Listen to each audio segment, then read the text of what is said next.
What if the grave you dug became your own? They shot me in the chest and put me in a pine box. Clean and efficient like a field job done right.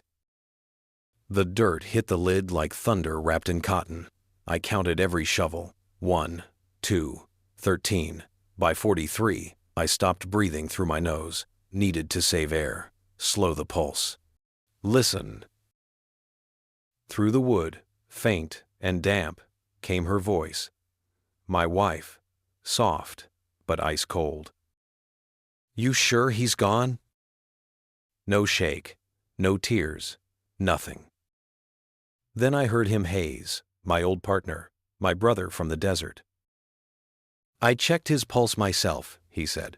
He's gone. We get the 2 million, then grab his daughter from her grandma's. His daughter, not ours, mine. They left. I stayed, but I wasn't gone. Fingers woke up first. Left hand, middle, ring, pinky, wrist. Pain like fire chewing glass. Didn't matter. I wasn't dying in that box. Civilian coffin. No vault. No concrete. Rookie mistake. I clawed upward. Dirt in my teeth. Blood in my mouth. Every scrape a promise.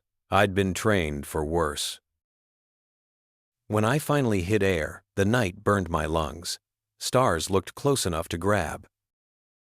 And I realized the people I trusted most had buried me alive. 2 days later, I walked out of the woods barefoot, bleeding, but breathing. Didn't go home, didn't call the cops, didn't scream. I went to Susan's place, my wife's aunt, the kind of woman who keeps whiskey and secrets in the same drawer.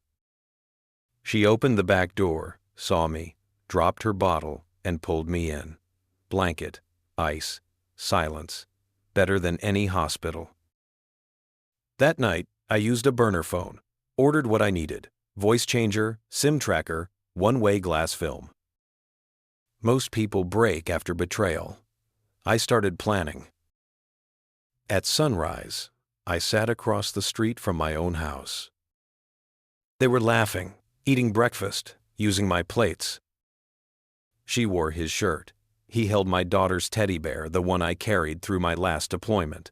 That's when I knew it wasn't just about the money. So I made my move.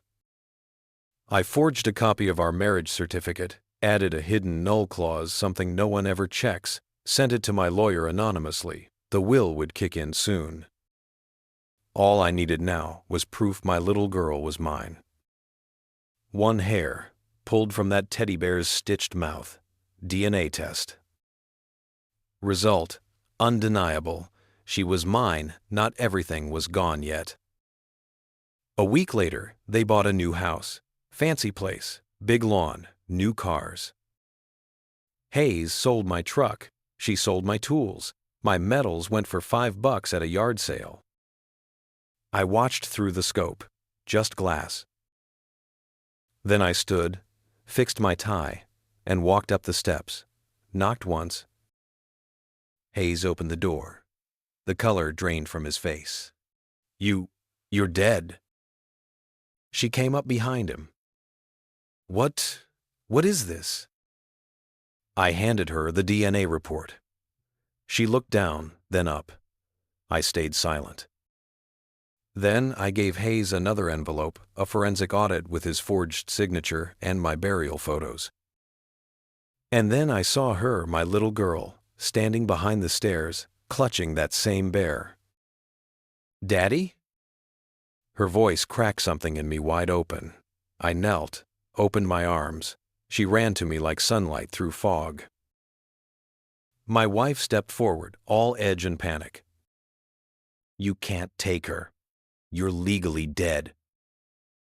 And yet, here I am. Hayes squared up like he still had any power left, hands shaking. You won't get away with this. I handed him a flash drive. Inside, proof of his fake commendations, buried discharge report, falsified service records, enough to erase him completely.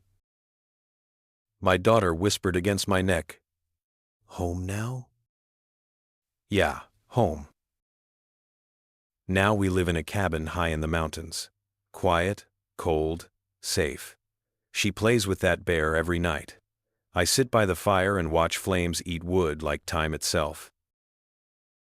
I don't miss them. I don't think about them. They thought they buried me. But I wasn't the one in that box. And every time they check the mailbox and see a letter stamped "Return to sender deceased," they remember exactly what they tried to bury. They thought I was gone. I was just getting started.